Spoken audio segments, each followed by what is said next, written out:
vai ver a carta aos Romanos, que é a primeira das 13 cartas que Paulo escreveu à igreja. O Novo Testamento tem 21 cartas e Paulo escreveu a maioria delas. E enquanto os evangelhos contam quando Jesus veio, como ele veio e as coisas que ele fez, as cartas explicam por que e para que ele veio. Durante as suas 3 viagens missionárias, Paulo escreveu a diversas igrejas. Ele escreveu aos cristãos em Roma, em Corinto, na Grécia, na Galácia, em Tessalônica, também na Grécia, em Éfeso, Filipos, Colossos, e a pessoas como Timóteo, que era pastor de Éfeso, Tito, que era pastor em Creta, e Filemon, que era membro da igreja de Colossos. Roma era a capital do império e não se sabe direito como foi que o evangelho chegou lá. A última viagem de Paulo terminou em Roma, onde ele ficou preso durante 2 anos em prisão domiciliar, e durante esse período ele escreveu aos Efésios, aos Filipenses, aos Colossenses e a Filemon. E antes de ir para Roma, Paulo escreveu para os cristãos dessa cidade, para falar não só de salvação, mas também de justificação pela fé. Justificação é quando a gente é tornado justo, recebendo na nossa vida a justiça de Jesus. Isso está no capítulo 3, verso 28. Sustentamos que o homem é justificado pela fé, independente da obediência à lei. O autor da carta, então, é o apóstolo Paulo. Ele aparece logo no primeiro capítulo, versículo 1. Paulo, servo de Cristo Jesus, chamado para ser apóstolo, separado para o evangelho de Deus. Só que quem escreveu a carta foi um secretário chamado Tércio. Paulo ditava e Tércio escrevia. Isso está lá no capítulo 16, verso 22. Nas saudações aparece assim: Eu, Tércio, que redigi esta carta, saúdo vocês no Senhor. Quando escreveu essa carta, Paulo estava em Corinto, no final da sua 3ª viagem missionária. Aparece em Atos 20, versos 1 a 3. E isso foi em 57 depois de Cristo. O nome desse livro no grego é Pros Romaios, que significa aos romanos. E o verso-chave, que é aquele que sintetiza a ideia principal do livro, está no capítulo 1, versos 16 e 17. Não me envergonho do evangelho, porque é o poder de Deus para a salvação de todo aquele que crê, primeiro do judeu, depois do grego. Porque no evangelho é revelada a justiça de Deus, uma justiça que do princípio ao fim é pela fé. Como está escrito, o justo viverá pela fé. A gente já viu esse versículo no vídeo sobre o livro do profeta Abacuque. E eu dividi esse livro em 3 partes. A primeira, do capítulo 1 até o 8, fala sobre a revelação da justiça de Deus. Como é que ela pode ser vista? A segunda parte, do capítulo 9 até o 11, fala da reivindicação da justiça de Deus. Como é que essa justiça pode vir fazer parte da nossa vida? E a última parte vai do capítulo 12 até o fim do livro, no capítulo 16, e fala sobre a aplicação da justiça de Deus. Somos justos, e agora? Quais são as consequências práticas? E a forma como Jesus aparece nesse livro é principalmente como o segundo Adão, a nossa justiça. Está no capítulo 5, versos 14 e 15. A morte reinou desde o tempo de Adão até o de Moisés, mesmo sobre aqueles que não cometeram pecado semelhante à transgressão de Adão, o qual era um tipo daquele que haveria de vir. Entretanto, não há comparação entre a dádiva e a transgressão. De fato, muitos morreram por causa da transgressão de um só homem, mas a graça de Deus, isso é, a dádiva pela graça de um só, Jesus Cristo, transbordou ainda para muitos. O que Paulo está falando aqui é que, da mesma forma que Adão era representante de toda a humanidade, Jesus também foi representante de toda a humanidade. Só que Adão falhou no teste a que ele foi submetido. Lá em Gênesis, a gente vê que Deus tinha proposto um teste para ele. Falou: você pode comer de qualquer árvore do jardim, menos da árvore que está bem no meio, a árvore do conhecimento do bem e do mal. A gente não sabe que tipo de árvore é essa. Se é maçã, se é banana, se é castanha, o que for. Mas era uma árvore que simbolizava o conhecimento do bem e do mal. E em determinado momento, Adão e Eva caíram. Eles escolheram desobedecer a Deus. E com isso, eles se tornaram conhecedores do bem e do mal da pior forma possível, dando cabeçada, experimentando na vida deles todo o bem vindo de Deus e todo o mal decorrente da escolha errada que eles fizeram. E a partir daí, os seus filhos nasceram não mais à imagem e semelhança de Deus, mas à imagem e semelhança deles, já corrompida, já torta pelo pecado, pela escolha errada deles. Mas Deus não ficou de braços cruzados. Deus havia prometido em Gênesis 3,15 que havia um descendente da mulher e que esse descendente iria pisar a cabeça da serpente, apesar de ser mordido por ela no calcanhar. E Jesus veio, e ele não foi por causa de um ato só de obediência que se tornou o nosso justificador, foi por causa de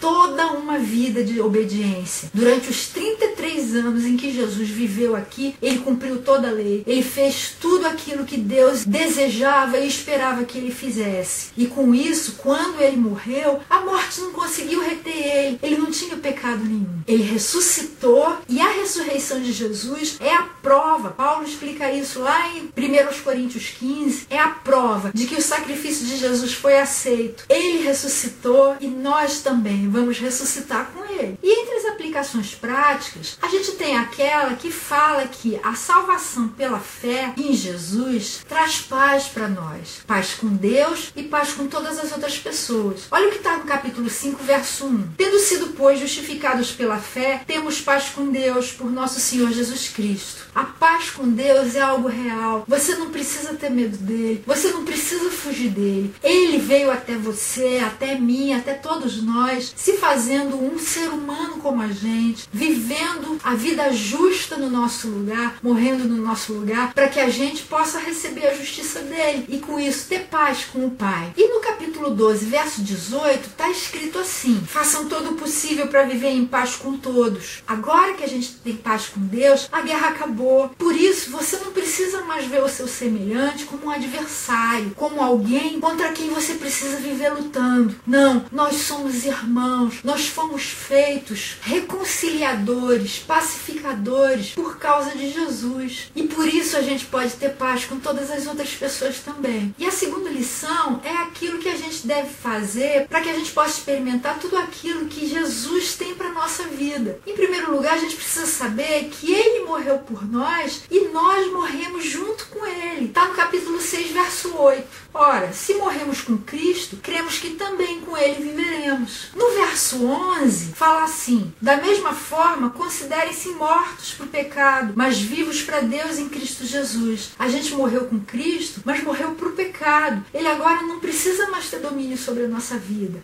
e sim Deus, para quem a gente deve viver e para quem a gente deve se oferecer. Olha o versículo 13. Não ofereçam os membros do corpo de vocês ao pecado como instrumentos de injustiça. Antes, ofereçam-se a Deus como quem voltou da morte para a vida, como quem ressuscitou. E ofereçam os membros do corpo de vocês a Ele como instrumentos de justiça. Ofereça a sua boca, os seus olhos, suas mãos, seus braços, seus pés, todo o seu ser como instrumento da justiça de Deus aqui na terra. Essa carta é cheia de ensinamentos práticos para nós. E a terceira lição é que quem está unido a Jesus está totalmente livre de condenação. Olha o capítulo 8, verso 1. Portanto, agora já não há condenação para os que estão em Cristo Jesus. Nenhuma condenação, porque a sentença foi paga por ele. Agora você e eu estamos livres para viver a vida que Deus quer que a gente viva, para começar de novo. Não pense que Deus fica o tempo inteiro lembrando dos seus pecados para te acusar, não. Quem faz isso é o diabo. Deus liberta para que a gente tenha uma segunda, terceira, quinta, décima, milésima chance, para que a gente seja vivo nele, para que a nossa vida seja a vida de Jesus. E a gente está totalmente livre da separação que o pecado causava entre nós e Deus. Olha nesse capítulo 8, os versos 38 e 39.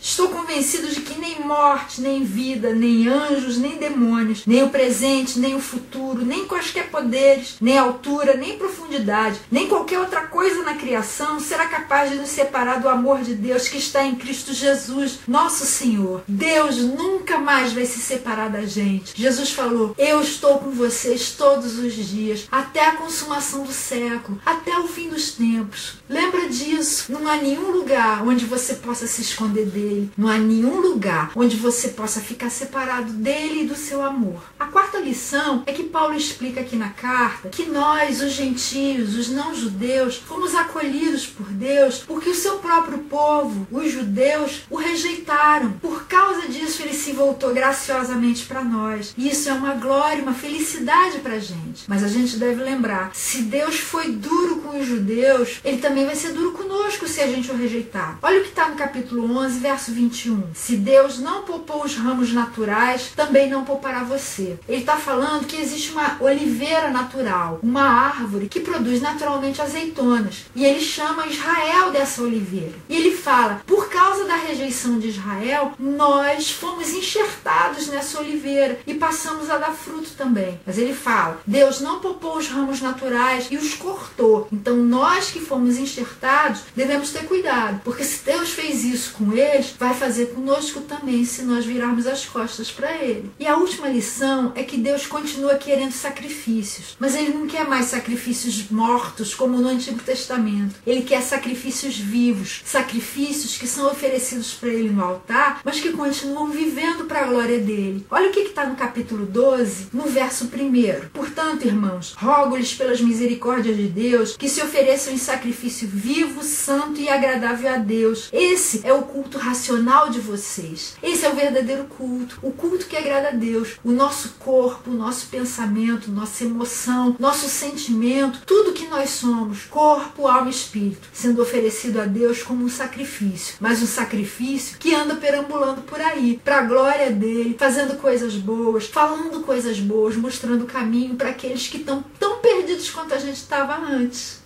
E esse foi o resuminho da carta aos Romanos. Na semana que vem, a gente vai ver a primeira carta que Paulo escreveu para a igreja na cidade de Corinto, na Grécia. Eu espero você lá.